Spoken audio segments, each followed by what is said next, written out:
I've had quite a few, from just feelings of a presence to a full-blown figure. Sometimes there are voices, sometimes it is dead silent. But the masked man was in another league of bone-chilling. It started with me wake up to a deep-throated chuckling. Having been one of my later experiences of sleep paralysis, I knew immediately that it was that. I resigned myself to another sleepless, creepy night when the door opened. A man stepped through, in a mask as red as blood. The mask itself was demonic in nature, with big underfangs, like a boar's, with unnatural, outlandish twists and turns in the cheeks, and a deep-set wrinkled brow. But the worst part were the eyes. His violet serpentine eyes bulged out of the mask. They looked like they were about to pop. He was wearing a rich-colored brown robe, with a hood pulled up covering the rest of his head, drawing all attention to the mask and those dreadful eyes. He pulled a squirming burlap sack behind him, and he stopped when he got to the foot of my bed. He stared at me for a long moment, and then reached in the bag. One by one, he pulled everyone I had ever loved, cared about, or considered a friend. Each time he pulled them out, he positioned them so I was looking directly into their eyes. And he took his hand, a gnarled, bony thing, with skin drawn so tight it looked as if he had none at all, and drew his long, sharp nail across their throats, spilling torrents of blood at my feet. I had to watch the life drain out of the eyes of everyone I had ever truly known, and deep in those eyes I could terror mixing with pity in each and every one of them. And only after his bag was empty did he let it drop, and he began walking around my bed. He stopped as he towered over me. Leaning down, he reached to me and gently stroked my fave with his blood-stained nail. With his other hand, he reached and pulled off his mask. I cannot honestly put it into words what I saw beneath that mask. It was an ever-changing face of horror. It twisted and squirmed and never remained still for long, and each facial reconstruction was more terrifying than the last. As I looked into his violet serpentine eyes, he spoke to me. I still remember the words well enough to quote them verbatim, but as they were profoundly disturbing and personal in nature, I do not care to repeat them to anyone. But the last thing he said was, "Enjoy the time you have left, because soon your life will be mine, and your soul as well." And he said this, his face finally settled onto a single form. It was my own face. This happened when I was 6, 20 years ago, and I still remember it vividly because I haven't gone more than a couple months without replaying it back in my head. I remember waking up from a creepy dream and lying in bed for a minute.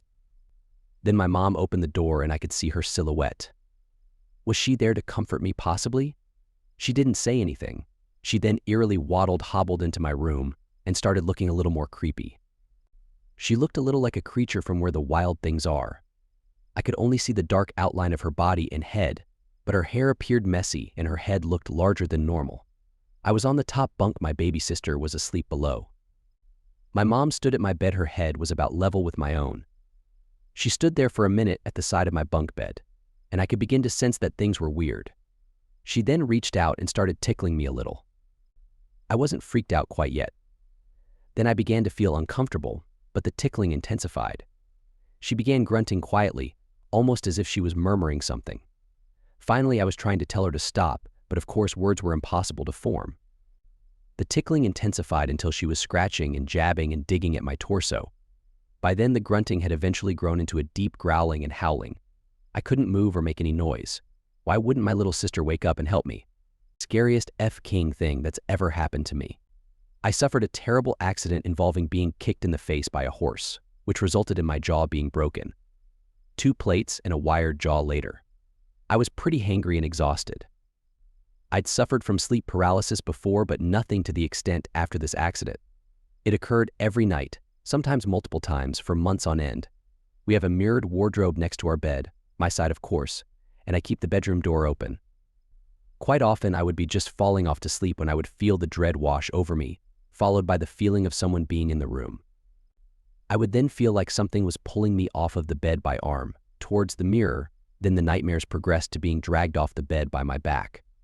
All whilst feeling choked, unable to scream or move, unable to get my husband's attention, who lay next to me. Extremely unnerving and upsetting, to the point I would fear sleep. My husband told me that I'd been sleepwalking and I had no recollection of this. He'd found me in the hallway a few times.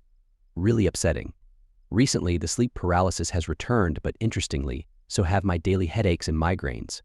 I am able to sometimes let out a sound whilst trying to scream, which my husband then is able to wake me out of it.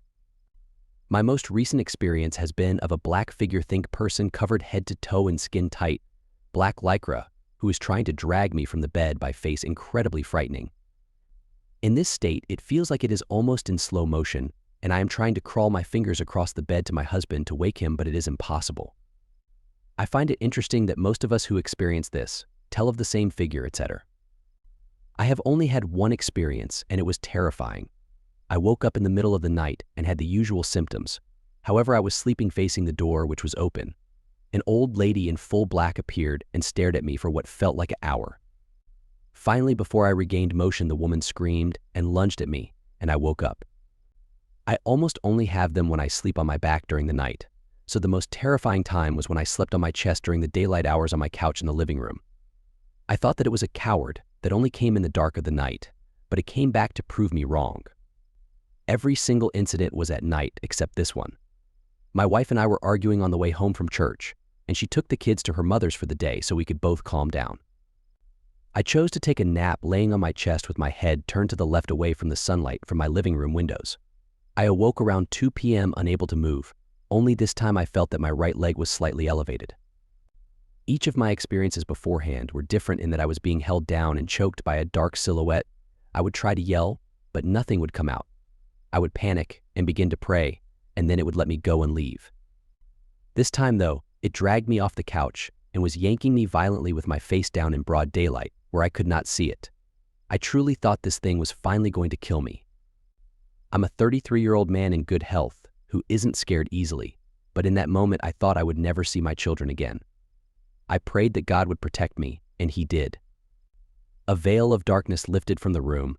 From where I was on the floor, I could see the sunlight from the window shift forward several inches. There was a hand print on my ankle from where it grabbed me and dragged me. It had 5 fingers like the hands of a man. I had a large terrier mix at the time, and he was clawing at the back door and growling like I had never heard him do before.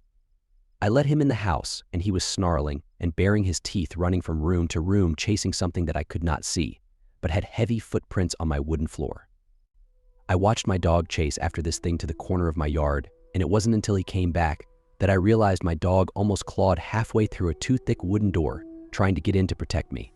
I blessed my home with oil that same day, and I haven't had trouble since. That was in 2012. My dog passed. A year later of old age, but I got my girls a Rhodesian Ridgeback named Jax, and he sleeps in their room every night. I'd rather he be there with them if this thing ever returns.